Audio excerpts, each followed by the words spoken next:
La práctica de hoy consiste en analizar diversos circuitos con diodos para ver su funcionamiento dentro de ellos. En el primer circuito tenemos un potenciómetro que se encargará de regular el flujo de voltaje dentro del circuito.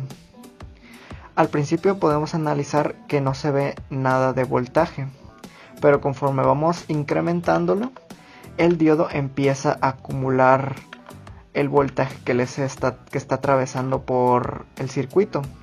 Esto será hasta que sobrepase la tensión umbral del diodo, y es cuando comenzará a fluir la corriente.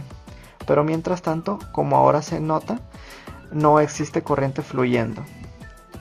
Podemos apreciar que la corriente empieza a fluir muy poco, pero casi nada, cuando existen 0.5 voltios. Y desde este punto hasta el punto de 0.74 se puede apreciar un poco más de corriente fluyendo a través de él, mientras que el voltaje en el diodo se empieza a mantener en un punto estático. Por ejemplo, aquí tenemos un 15% de voltaje suministrado, y si lo subimos directamente hasta el 100, podemos ver que antes tenía 0.53 y ahora subió a 0.64 voltios. Esto quiere decir que el voltaje en el diodo no subió en exceso, mientras que la corriente sí dejó fluirse con más intensidad. En el circuito 2 podemos observar cómo existen dos fuentes de voltaje, dos diodos y una resistencia. La resistencia se ha puesto de un valor de 2K y los diodos son de silicio, por lo tanto tienen 0.7 volts. Para encontrar la corriente y el voltaje de la resistencia, primero debemos de analizar los diodos. Se observa primero que el diodo 2 está inverso al circuito, por lo tanto se dice que por ahí no existe una corriente.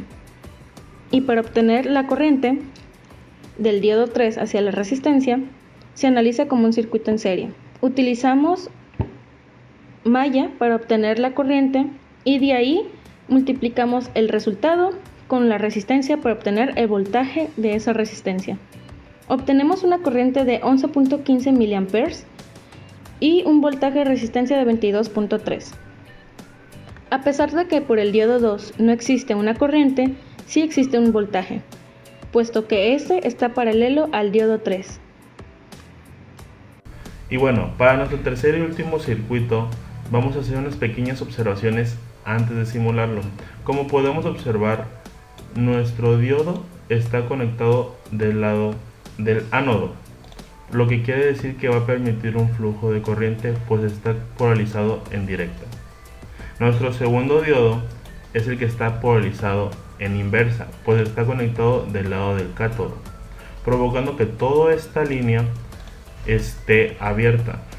Ahora que se está simulando, podemos ver exactamente lo que está sucediendo. La corriente fluye por todo alrededor del circuito, pero por este lado no fluye nada de corriente.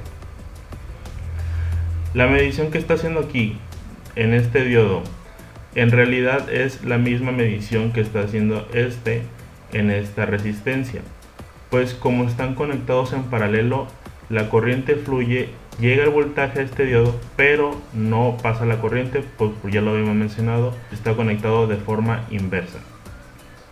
Y exactamente lo que se está viendo aquí es que el voltaje y la corriente no hay de este lado, así que esta resistencia y toda esta línea está abierta.